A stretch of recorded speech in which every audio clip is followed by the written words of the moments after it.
It's a pleasure to be here with you and to discuss about some issues in our church now, especially with the youth.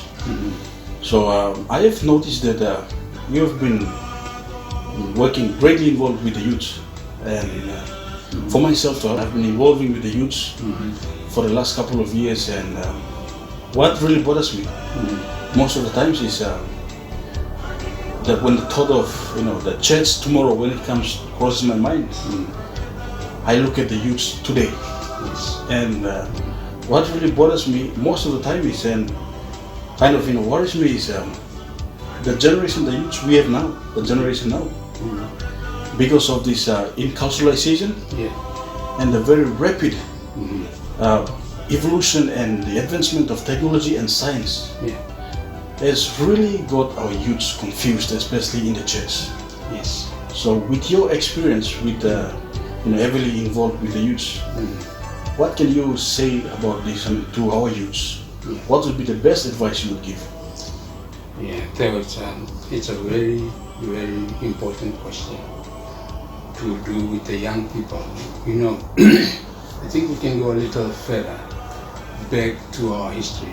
There was a time in our education system when there were many religious men and women involved.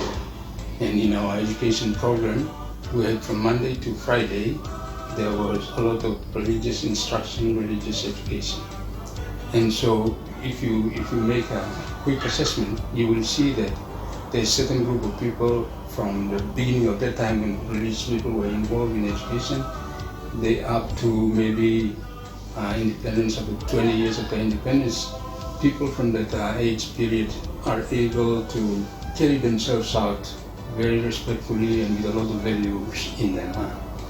Then when religious are no longer involved in school and the government took over and the lay people came on board and became the people running schools, the education system in the curriculum did not promote too much of religious education, religious Christian education. And so many of our youths from that time on are very ill-educated, in any way solid at all by our own faith and its own value system. So truly your assessment is true. The way that young people act now is not really, and we won't blame them, because in our system we haven't taken good care that we inspire them and we teach them those very important values that will make life worthwhile life living. That went missing. So many of our young people now are educated with knowledge, but with character building and attitude building, no, because they missed some of those department education topics that were supposed to have been taught in that time. They missed it. So in one way we can't blame them, but truly there are people not really developed enough from a Christian view, from the Christian values, in order to act respectfully to one another and to respect systems and to respect people.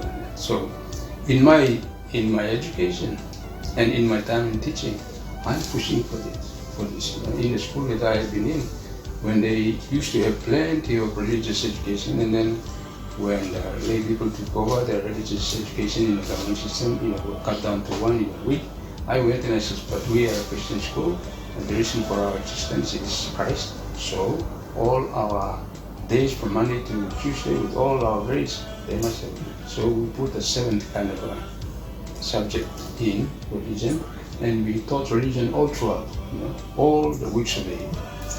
That's how we can maybe make some changes to develop young people to come up not only with knowledge from technology and that, but we must develop Christian principles and Christian values, because that alone can help us in the society. But coming from that background and then coming to now, yes, technology and science and economic kind of pursuit for life is so strong, and people are confused. Technically, with the use of phones now, people are really controlling their kind of life, young people especially, by their phone. Without the phone, they are lost. That's right. It's like their life is really, really revolved around. And so when phone is with them, that's the way they're going to develop themselves to be, with the kind of value system that the world presents. And they will undermine the value system. If they were very faithful people well enough, there are good articles too in the internet and that from a Christian perspective, but ask one young person, what kind of program does he spend his much of his time? Not a religious program. We have a secular, all sorts of program. So that really is a problem. The Archbishop Raval says that the young people today should be treated as a time bomb.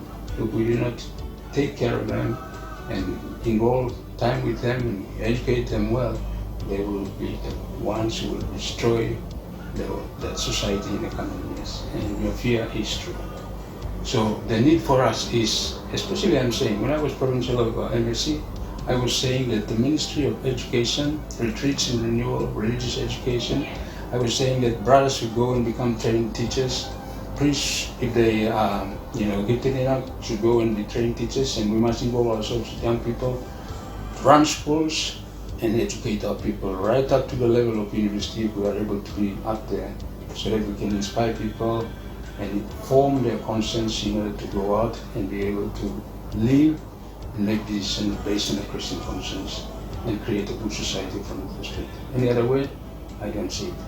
But that's why I was involved in schools and was promoting schools, and I'm still involved in school with the youth. I think that's the basic thing. We must develop them, educate them, and create a good integral development to understand who they are as persons, and then they can begin to explain in other knowledges and begin to become good people and relating to one another. Good citizens, good Christians, and I'm sure good people. That's right. Thank you.